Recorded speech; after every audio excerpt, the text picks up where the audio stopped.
Pendengar Klesi FM dimanapun Anda berada, termasuk di Padang Panjang di mana saya sekarang berada, kita membahas soal sampah Kota Padang dan upaya-upaya teruji dari berbagai pihak untuk menolong kota ini agar tidak tenggelam dalam sampah. Kita akan mendengarkan paparan dari Pak Eka dari Dinas Lingkungan Hidup Kota Padang. Silakan Pak Eka. Oke, terima kasih Pak Juke, Pak KJ, dan Pak Us yang sudah memaparkan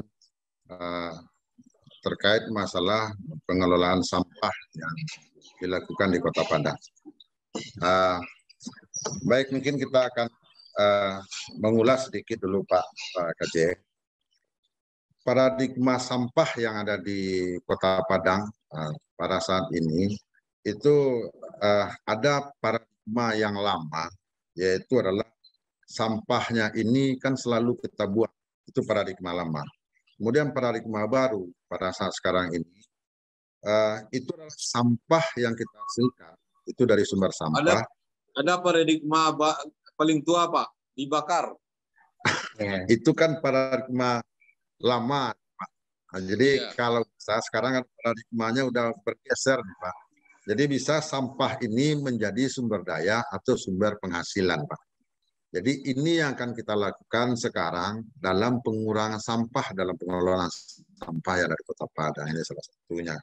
Jadi dalam pengelolaan sampah ini kan ada pengurangan sampah dan juga ada penanganan sampah. Ini sesuai dengan perda yang ada di Kota Padang nih Pak KJ.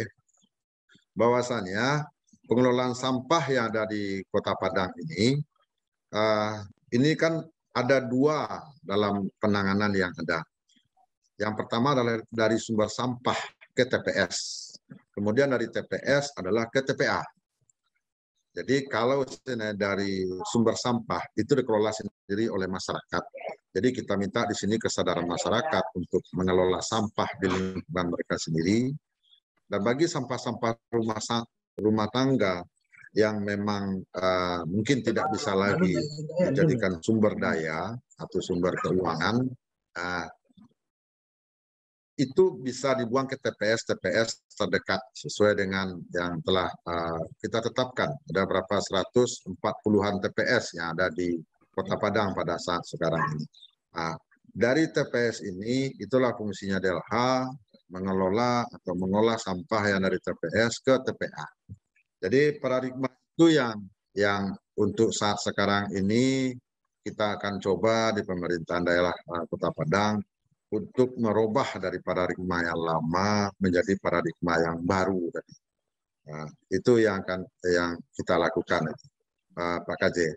Kemudian dari jumlah sampah yang mungkin dihasilkan saat sekarang ini adalah itu sampah rutinnya sekitar 600 ton lebih yang kita hasilkan setiap hari.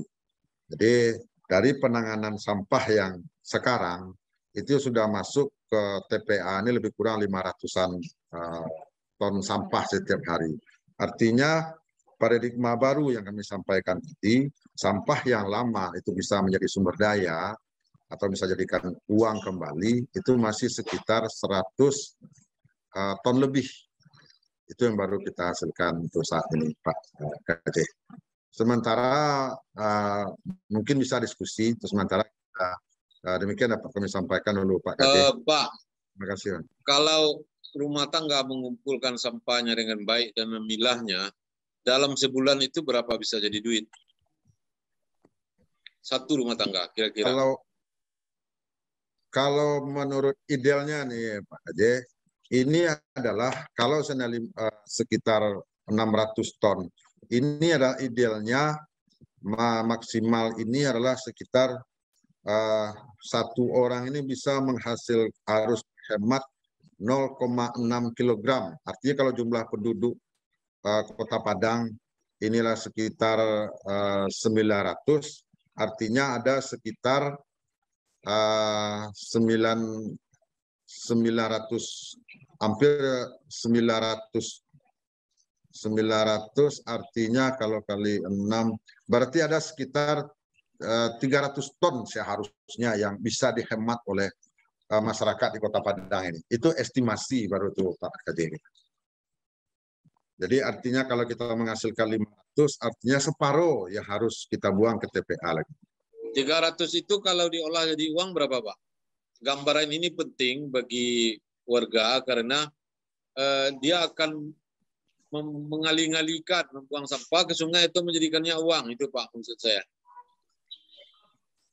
Kalau mungkin lebih bisa cocok tahu mungkin Pak Uus.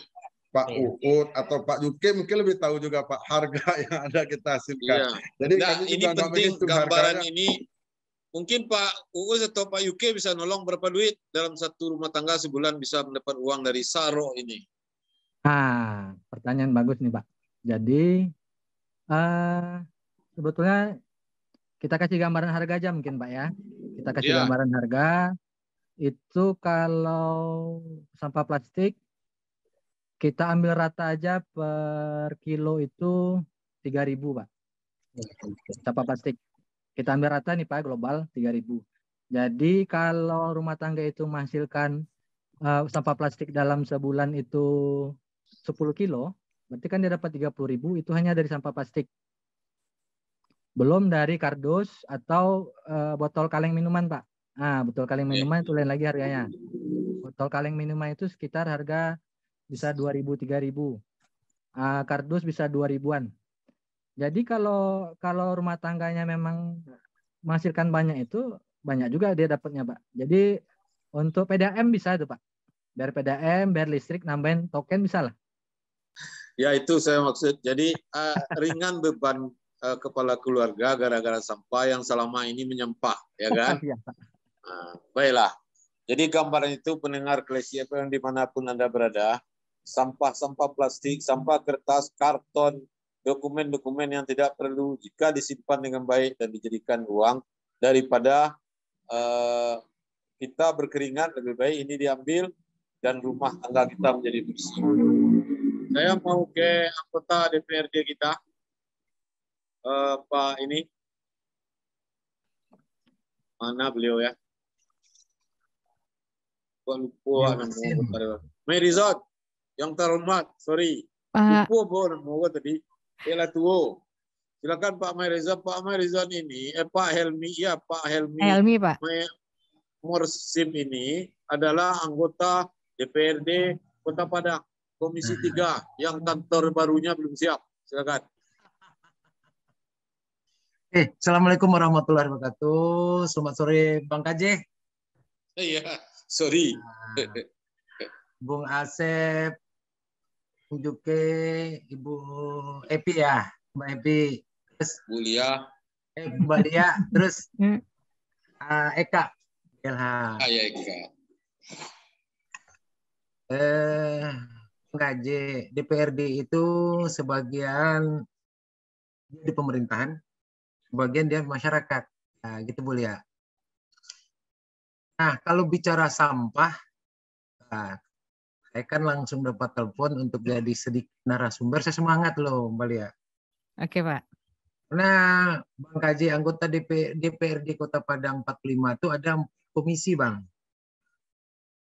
Komisi 3, salah satunya Komisi 3 adalah mitranya Dinas Lingkungan Hidup. Jadi, kalau di bagian pemerintahan, betul-betul kita bermitra dengan Dinas Lingkungan Hidup. Kita selalu menerima aspirasi dan juga menerima informasi dari Dinas Lingkungan Hidup. Dan bulan-bulan ini Bang KJ, kan kita lagi ini nih pembahasan KUA PPAS 2023. Nah, setiap program, kegiatan atau sub kegiatan yang ada di Dinas Lingkungan Hidup Bali, Komisi 3 selalu mendukung dan mensupportnya. Nah, masalah sampah ini adalah masalah yang kayaknya sepele, tapi betul-betul Dinas Lingkungan Hidup dan kami juga repot ini. Terutama sikap dan perilaku masyarakat. Ada terobosan baru, Bang Asep, Bang Juke, karena punya nilai ekonomis gitu. Dan Dinas Lingkungan Hidup juga ada punya program setiap kelurahan itu harus punya LPS. Kata Pak Ade, Ade, DK ya, lembaga pemungutan sampah. Urusnya di-SK-kan oleh setiap kelurahan. Itulah ujung tombak pemerintah kota dalam melaksanakan program atau kelurahan yang bersih-bersih. Misalnya dengan salah satu programnya mengurangi volume sampah. Dan itu tadi yang bilang Pak Asep, punya nilai ekonomis. Nah, ada sampahnya terseleksi lah ya Bang Juki ya. Semuanya itu udah tertuang dalam regulasi karena skala Perda 21 tahun 2012. Itu Dinas Deleka, Dinas Lingkungan Hidup, DPRD menggodok buat satu regulasi atau katakanlah rambu-rambu agar masyarakat kita ini dalam pelaksanaan sampah. Dan kami temukan juga nih, Bang KJ, pembahasan KUA PPS itu salah satu programnya, kalau nggak salah program yang ke-9, APBD di Diknad DLH itu lebih kurang 72 miliar. 22 miliarnya adalah tentang pengelolaan sampah. Artinya pemerintah kota serius ini. 22 miliar ya. Tentang pengelolaan dari sekian banyak program, salah program ke-9-nya kalau nggak salah saya. Karena ini mitra kami Bang KJ. Berharap kalau saya melihat bagaimana masyarakat perilakunya gitu loh. Sikapnya. Kalau volume sampah itu berkurang, ini alhamdulillah saya cari informasi, kita lagi hearing dengan dinas terkait, ini volume sampah tahun kemarin sudah mulai berkurang ini. Mungkin karena ada peran Bang Asep atau Bang Juki ada elemen lain. Gitu. Kita berharap masyarakat, pemangku kepentingan betul-betul sepakat itu, seayun selangkah bagaimana Kota Padang kita jaga bersih terutama lingkungan. Saya gini Bang KJ, saya barusan tadi pagi saya dapat WA dari saya yang nomor paling gadang itu WA saya karena di Instagramnya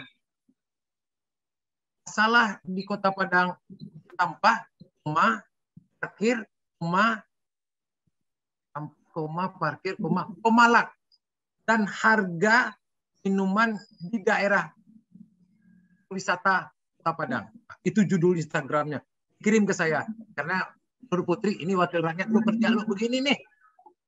Nah, sementara itu dulu Bang KJ atau teman-teman yang lain, narasumber yang lain, kita lakukan diskusi dalam rangka sesama niat kita nih. Oke Bang, selamat sore Bang. Assalamualaikum warahmatullahi wabarakatuh. Waalaikumsalam. Pak Eka. Saya mau ke Pak Eka. Ya, bisa enggak Pak KJ, Dinas Lingkungan Hidup, kalau BKKBN kan menunjuk ada keluarga dapat piagam segala macam itu kalau anaknya 2, ya kan? Bisa enggak lingkungan hidup ini memberi apresiasi kepada rumah tangga atau meminta izin kepada rumah tangga itu untuk menjadi contoh bagi warga kota bahwa beginilah rumah yang pengelolaan sampahnya bagus. Mungkin bisa Bapak pilih rumah siapa saja, asal rumah rakyat dan anggota dewan. Kalau rumah pemerintah jangan, karena biasanya tuyo, kan gitu. Tuyonya ada membantu segala macam, wah enggak. Mungkin pasti banyak di Padang rumah rakyat ini yang bersih dan itu dijadikan model gitu Pak. Bisa enggak ya? Atau sudah ada datanya? Karena biasanya kita akan meniru Pak. Silakan. Terima kasih Pak KJ. Sebenarnya apa yang disampaikan Pak KJ ini ide yang sangat bagus nih Pak KJ. Sangat bagus sekali. Kalau memang ada misalnya kita melaksanakan program yang seperti usulan Pak KJ. Mungkin jadi ini salah satu usulan yang sangat bagus. Bisa kita mungkin kita menjadi masukan buat kita nih Pak KJ. Mungkin salah satu program. Kebetulan nih Bang Ai ini abang saya, izin Bang Ai. Ya, mungkin beliau juga sangat mendukung ini Pak KJ terkait masalah program-program yang ada di DLH ini. Ini mungkin juga jadi catatan kita Kita akan mencari semacam pilot project nanti ke depan untuk contoh rumah tangga yang menjadi pengelolaan sampahnya yang sangat baik. Karena sesuai dengan perda ini kan seperti disampaikan Pak Ai tadi, dari sampah rumah tangga ke LPS ini adalah menjadi tanggung jawabnya LPS. Nah, jadi mungkin salah satu yang akan kita ambil contoh nanti adalah LPS yang berprestasi. Nah, itu juga mungkin salah satu program nanti ke depan yang bagus juga ini Pak KJ. Karena tanggung jawab DLH di sini sesuai dengan perda adalah dari TPS ke TPA di pengelolaan sampahnya. Ini sesuai dengan perda yang disampaikan Pak Aceh nomor 12 tahun 2000 nomor Perda 21 tahun 2012 ini gitu. Yang tadi disampaikan Bang Ai tadi. Itu memang benar. Jadi mungkin salah satu juga selain dari rumah tangga, kita akan menerapkan adalah LPS yang memang mempunyai peranan yang sangat baik. Nah, nanti kita minta juga salah satu dukungan ke Bang Ai, karena Bang Ai adalah memang mitra kami, memang banyak beri masukan kepada kami, banyak memberikan saran-saran kepada kami terkait masalah program-program yang ada terkait di Dinas Lingkungan Hidup ini. Mungkin itu jadi masukan sementara Pak KJ. Buat kami, kita akan ambil contoh seperti apa KJ. Ya, Pak KJ. Satu lagi saran saya. Mungkin di Kominfo yang punya baliho banyak, ya, Bapak buat beberapa baliho dan di situ ditampilkan wajah emak-emak ini yang natural, yang terima uang dari jual sampah. Jadi jangan baliho Pak Wali dengan wakil wali kota aja sebentar di gambarnya tukar dengan wajah emak-emak yang tersenyum dan dia pegang uang. Ambo baru menjual sarok. Kayak seperti itu, Bang. Jadi tampak buahnya oleh orang. Sesuatu yang ditanam mestilah berbuah. Kalau buahnya tampak, tidak usah. Itu namanya kliki jantan. Jadi DPRD juga menyediakan baliho dan dibuat di situ emak-emak atau apa-apa yang menerima uang setelah menjual sampah. Baiklah, saya mau ke Pak Uus lagi, tapi setelah pesan-pesan berikut ini.